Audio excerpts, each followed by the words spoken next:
So my name is Craig J. Lewis. I'm the founder and CEO of a fintech startup called Gigwage. We help businesses pay, manage, and support independent contractors, freelancers, and gig workers. My background starts with sports. I was a former Division I college basketball athlete, also played professionally in Europe.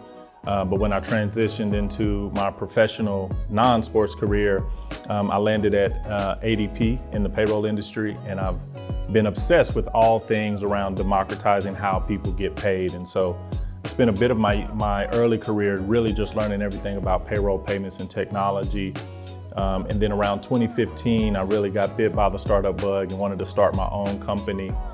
Started with a different thesis in the payroll space. We were trying to do free payroll for small businesses. That didn't work out, but we learned a lot along the way. And then in 2017, we pivoted, rebranded the company, brought in fresh funding, and launched the MVP version of Gigwage. And to date, we've raised about $16 million of capital. We pay out hundreds of millions of dollars to tens of thousands, hundreds of thousands of workers. We've got about 300,000 workers on the platform now. And I attribute my background to the success of who we are today, and the ability to employ the amazing talent that we employ to serve the wonderful customers and contractors that we serve today.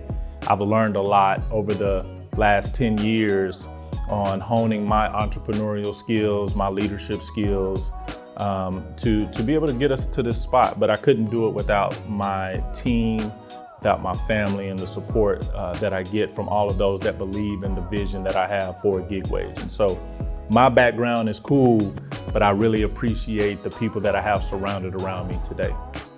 So the current state of fintech is really exciting. I mean, listen, we're just in the early innings of really helping the traditional kind of banking and financial services platforms come into the modern age. And so I think you're just now starting to see a step beyond the digitization of older technologies and services, which is exciting. As we begin to apply new technologies, new innovations, as more and more capital continues to pour into the fintech space, it's only going to serve the consumers of the world, the businesses of the world that much better. So fintech's in a phenomenal space today, and it only is up and to the right from here.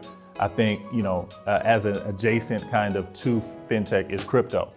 And so as you can see, again, these massive amounts and enormous amounts of innovation happening around payments and money movement and blockchain, all of these different innovations. So the future is really bright. If I had some shades, I'd pull them out now and put them on. So one of the things I took away from the Techstars Accelerator program, and I went through the Techstars Western Union cohort back in 2020, is the value that Techstars actually brings goes so much further than the 13 weeks of the program. I mean, the reach. We've had employees come from Techstars, customers, partners, advisors, and absolutely we've had investors. A lot of our investment comes through the Techstars network. And so that reach and that network, I didn't realize the power of it until experiencing it in the accelerator. And so from a macro perspective, that was the huge, the biggest part for us was getting exposed to the Techstars network globally. And I'm just elated to be giving back to that same network the way it poured into me and our company as well.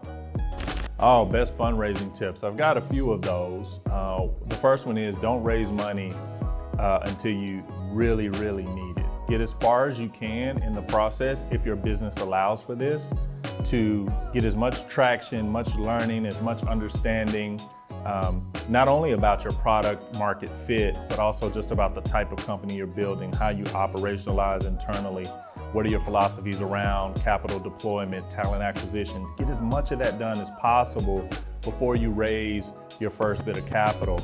And I think you'll be able to deploy that capital so much more efficiently. So that's the first thing. Get as far along as you can without capital. The second big tip is once you get that capital, raise as much of it as you can, right? At a good price. However much you're raising, you're probably going to need a lot more to hit your plan. So raise as much as you can. Don't be shy in that moment because you don't know when the next moment is coming. And then the third tip is don't deploy that capital inefficiently. Know how to spend it, where to spend it. And I think if you've gotten the right traction to raise the money for the right reasons, and you've raised enough of it, you can be really diligent about how you deploy capital. So those would be my 3 tips, right? Don't raise it until you need it.